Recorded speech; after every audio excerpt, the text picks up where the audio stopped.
everyone, Jim here. Welcome to my channel. Well, I'm excited to help introduce a brand new reading event for November called DINOvember. Now, DINOvember, as you would expect, is just to read a dinosaur story or nonfiction, watch movies for the month of November. DINOvember was created by Andreea over at Infinite Text, and if you've never been to her channel, I highly recommend you go over and check out her channel. She's got a great channel, and she's a great person, and she's created this DINOvember event, and I'm happy that she asked me to co-host this.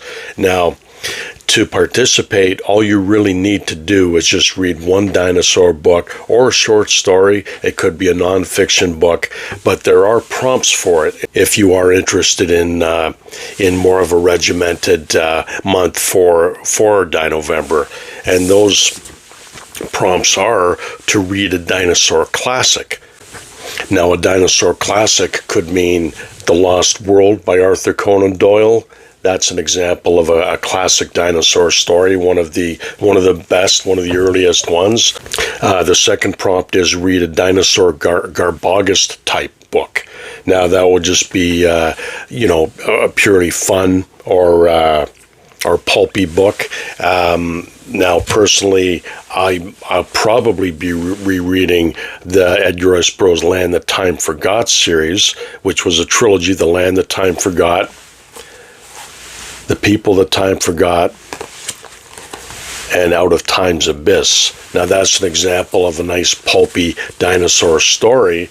And there is also, if you just want a fun story, I mean, this isn't really dinosaur themed, but it does have a dinosaur in it, and this is a Keith Laumer book called The Great Time Machine Hoax.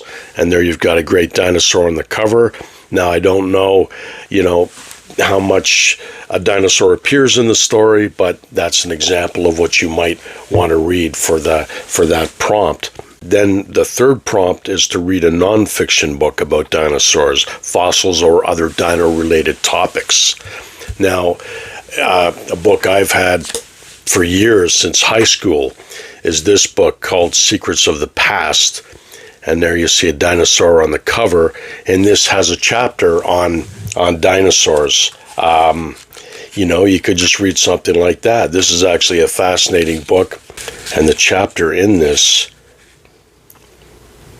is called The Case of the Vanishing Monsters, and it's just a quick little chapter in this book, Secrets of the Past.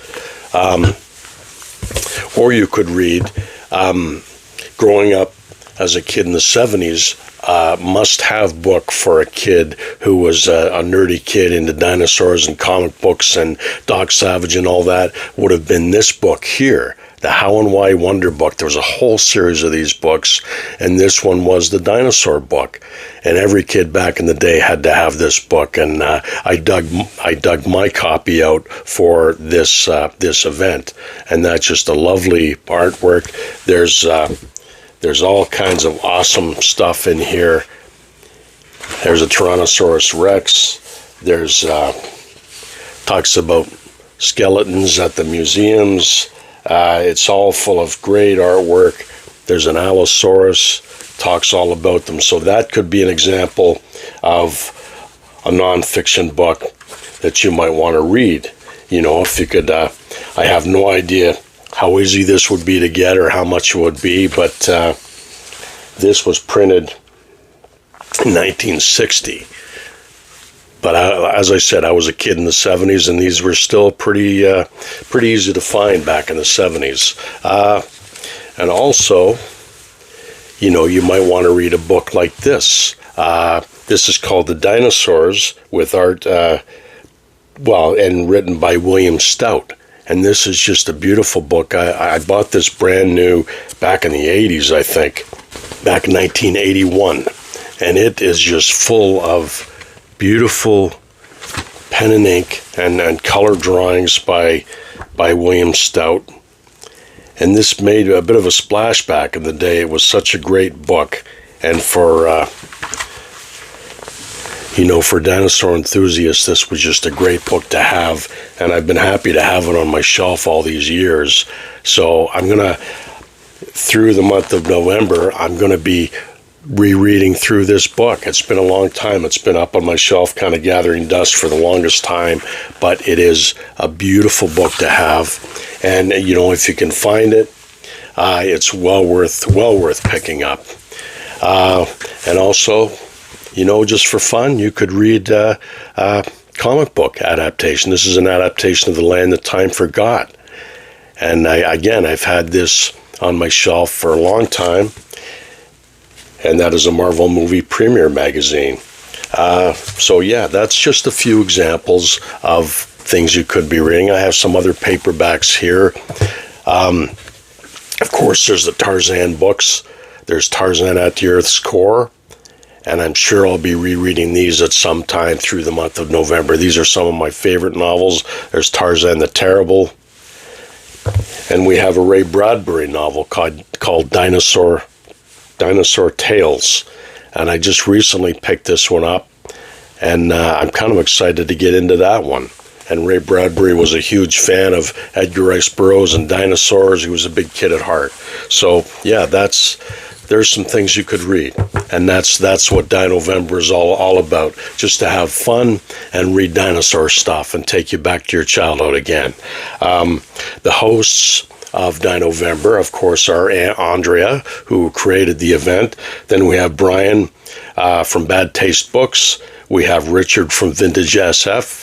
We have Rob from SpaceArchives. We have Roy, of course, from Roy Reads Anything. And we have Virgil from Literally Books.